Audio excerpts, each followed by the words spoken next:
Hello friends, welcome back to our YouTube channel Switch Coder. तो friends, आज का हमारा टॉपिक है व्हाट इज़ हेडर फाइल। आज हम लोग देखेंगे कि हेडर फाइल क्या होती है। जनरली लोग पूछ देते हैं बताओ हेडर फाइल क्या होती है, तो हम लोग अच्छे से नहीं बता पाते हैं। तो आज हम लोग देखेंगे हेडर फाइल क्या होती है। चलिए वीडियो स्टार्ट करते हैं। तो हम लोग सबसे पहले देखते हैं हेडर फाइल होती क्या है।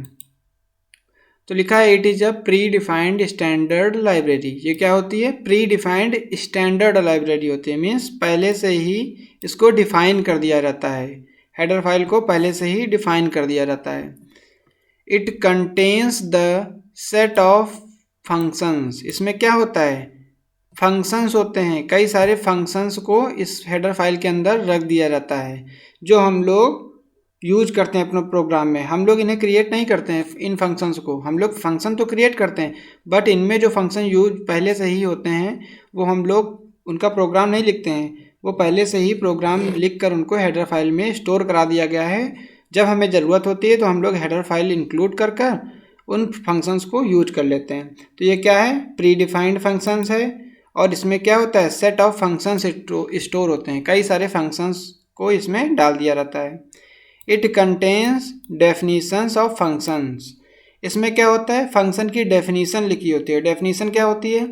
जैसे मान लीजिए कोई चीज़ अगर हमने कोई फंक्शन बनाया, यहाँ पर फंक्शन बनाया, मान लो सम नाम का फंक्शन बनाया, तो अब उसके अंदर हम लोग डेफिनीशन भी तो लिखते हैं अपनी। सम नाम के फंक्शन में क्या डेफिनीशन लिखेंगे?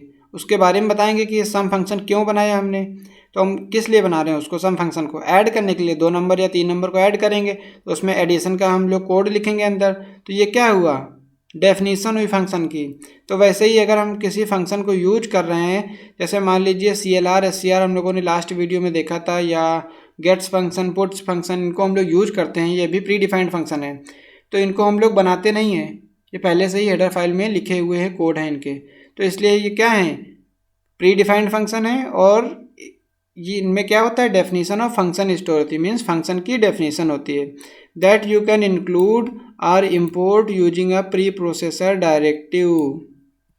हम लोग इन्हें किस तरह से यूज करते हैं? Hash include. हैश इंक्लूड क्या है? एक pre processor directive. Hash include लगाकर हम इन फंक्शन को, मीन्स इन हेडर फाइल्स को इंक्लूड करते हैं या इम्पोर्ट करते हैं।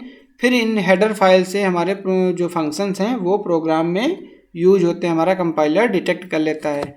तो हम लोग प्री प्रोसेसर डायरेक्टिव के थ्रू हम लोग इनको एक्सेस करते हैं। फिर लिखा है यू कैन नॉट कंपाइल और execute any program without specifying a header file. बिना हेडर फाइल के हम कोई भी प्रोग्राम नहीं चला सकते हैं। कहाँ पर? C और C++ में। जावा में कोई भी हेडर फाइल नहीं होती है। सम हेडर फाइल्स, यहाँ पर कुछ हेडर फाइल दी गई, जैसे हमारी बेसिक जो जनरल यूज करते हैं, hash include stdio.h C language में, हैश इंक्लूड konia.h जो भी C लैंग्वेज में यूज होती है, टर्बो C++ सॉफ्टवेयर में, math.h, string.h। math.h में क्या है? हमारी मैथ से रिलेटेड, मीन्स अर्थमेटिक कैलकुलेशन से रिलेटेड कुछ फंक्शंस बना दिए गए हैं जो यहाँ पढ़े हैं। इसमें क्या है? string.h में स्ट्रिंग से रिलेटेड कुछ फंक्शंस पहले से ही बनाकर इसमें डाल दिए गए हैं जो हम लोग प्रोग्राम में अपने यूज करते हैं। तो यहाँ देखिए क्या ये हैश इंक्लूड क्या है? हैश इंक्लूड क्या है? प्री प्रोसेसर डायरेक्टिव है। प्री प्रोसेसर डायरेक्टिव क्या होता है आगे हम लोग देखेंगे। फिर ये stdio.h क्या है? तो ये हमारा क्या है? लाइब्रेरी का नेम है कि ये स्टैंडर्ड इनपुट आउटपुट। IO का मतलब इनपुट आउटपुट, STD का मतलब स्टैंडर्ड इनपुट आउटपुट, और ये .h क्या है? हमारा हेडर फाइल का एक्सटेंशन है, एक्सटेंशन .h। और ये जो हमारे लगे हैं एंगुलर ब्रैकेट, इनको बोलते हैं।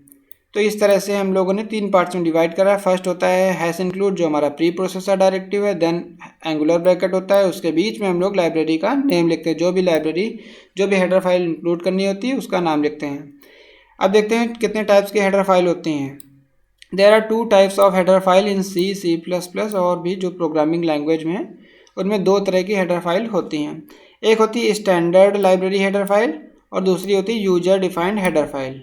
2 तरह की लाइब्रेरी होती हैं, हेडर फाइल होती हैं। स्टैंडर्ड लाइब्रेरी क्या होती हैं? जिनमें पहले से ही हमारे जो फंक्शंस हैं वो, जिसने भी लैंग्वेज अगर C++ क्रिएट करी होगी, उस प्रोग्रामर ने पहले से ही इसमें कुछ फंक्शंस को प्री डिफाइंड कर दिए, इनबिल्ट कर दिए हैं। मीन्स पहले से ही उसने कोड लिखकर इसमें डाल दिए हैं, स्टोर करा दिए हैं, हम लोग केवल यूज करते हैं। और यूजर डिफाइंड हेडर फाइल क्या होती हैं? जो यूजर क्रिएट करता है। मीन्स हम लोग क्रिएट करते हैं। कैसे क्रिएट करते हैं ये नेक्स्ट वीडियो में हम लोग देखेंगे।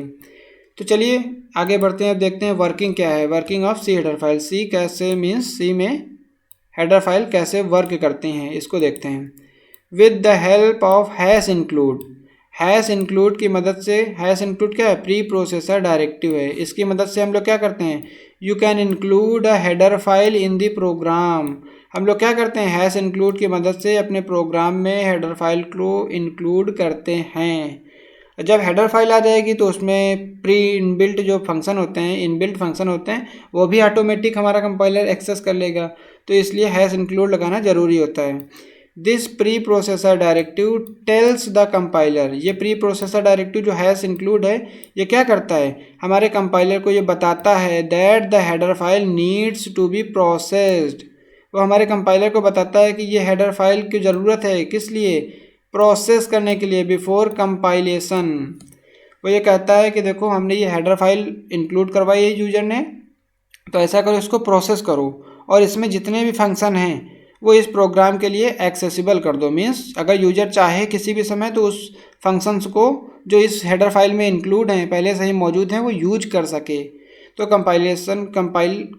कंपाइलर को बताता है कि इसको एक्सेस करने के लिए आप रेडी रहिए।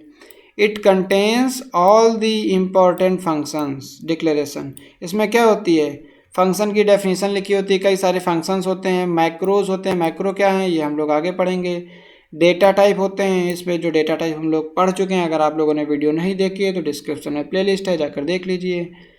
तो हम लोग इसमें क्या होते हैं, फंक्शंस होते हैं, मैक्रोज होते हैं और डेटा टाइप होते हैं। ये हमारी हेडर फाइल्स में होते हैं। तो आज का ये हमारा टॉपिक था, हेडर फाइल्स क्या होते हैं। आई होप फ्रेंड्स आप लोगों को समझ में आया होगा। फ्रेंड वीडियो अच्छी लगी हो तो वीडियो को लाइक और चैनल को सब्सक्राइब करिएगा, साथ ही बेल आइकन प्रेस कर दीजिएगा। Thank you.